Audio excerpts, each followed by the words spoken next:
হতেছে। চলো একদম প্রথম থেকে শুরু করি। যে কোনো প্রজেক্ট করার আগে তুমি তোমার স্কুলের নাম, সামার প্রজেক্ট, সাবজেক্ট ভৌতবিজ্ঞান লিখবে, টপিকে লিখবে, যেহেতু আমরা ফ্রিকশন করছি তাহলে লিখবে এখানে ফ্রিকশন অ্যান্ড ইটস। আর যদি কম্পিউটারে বের করো তো অবশ্যই করতে পারো, আর হাতে করলে এরকম সুন্দর সুন্দর করে কিছু ডিজাইন দিয়ে দেবে। এবার মূল প্রজেক্টে আসছে, দেখো ফ্রিকশন অর্থাৎ ঘর্ষণ।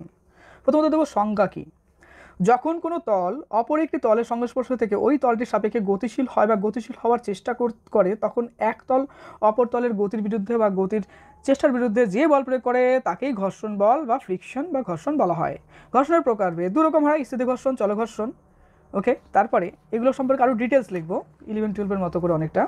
দেখো স্থিতি ঘর্ষণ কী বলবো, যে যখন কোনো একটা তল অপর একটি তলের সংস্পর্শ থেকে ওই তলটির সাপেক্ষে গতিশীল হওয়ার চেষ্টা করেও গতিশীল হতে পারে না, তখন এক তল অপর তলের গতির চেষ্টার বিরুদ্ধে যে বল প্রয়োগ করে তাকে স্থিতি ঘর্ষণ বলে।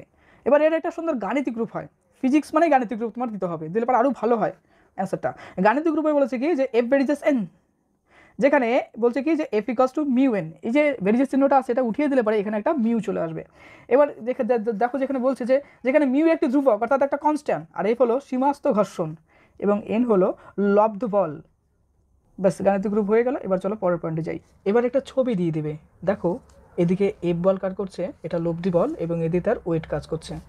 আচ্ছা, তারপর দেখো চল ঘর্ষণের ক্ষেত্রে লিখবো, যখন কোনো একটি তল অপর একটি তলের সংস্পর্শ থেকে ওই তলটির সাপেক্ষে গতিশীল হয়, তখন এক তল অপর তলের গতির বিরুদ্ধে যে বল প্রয়োগ করে তাকে চল ঘর্ষণ বলে।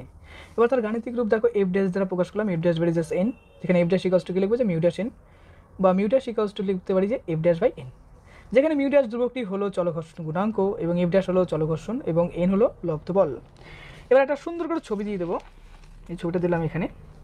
আচ্ছা, ঘর্ষণজনিত সুবিধা এবং অসুবিধাগুলি লিখতে বলা হয়েছে তোমার প্রজেক্টে, তো সেগুলো এখন লিখব। ওকে, এবার চলো দেখি। ঘর্ষণজনিত সুবিধা এবং অসুবিধাগুলি হলো, 1 নম্বর, মানুষ বা প্রাণীরা হাঁটা চলা করতে পারে, কারণ হাঁটার সময় মাটির উপরে পিছন দিকে যে বল প্রয়োগ করা হয় তার প্রতিক্রিয়া স্বরূপ ঘর্ষণ বল ক্রিয়াশীল হয়। এর ফলে মানুষ এগিয়ে যায় সামনের দিকে, তাই না? যার কারণে আমরা এগিয়ে যেতে পারি, অর্থাৎ এগিয়ে যাওয়া সম্ভব। 2 নম্বর, দেশলাই জ্বালানো সম্ভব হয়, কাপড় থেকে সুতো খুলে বের হয়ে আসে না ঘর্ষণের জন্যই। এবার চলো পরের টপিকে যাই। ঘর্ষণের কিন্তু কিছু অসুবিধাও রয়েছে। কীরকম? ঘর্ষণের ফলে যন্ত্রপাতির বিভিন্ন অংশ ক্ষয়প্রাপ্ত হয়, যন্ত্রপাতি চালানোর সময় ঘর্ষণের বিরুদ্ধে কার্য করতে হয়। 3 নম্বর, ঘর্ষণের ফলে যন্ত্রাদির কার্যক্ষমতা অর্থাৎ কর্মক্ষমতা কমে যায়।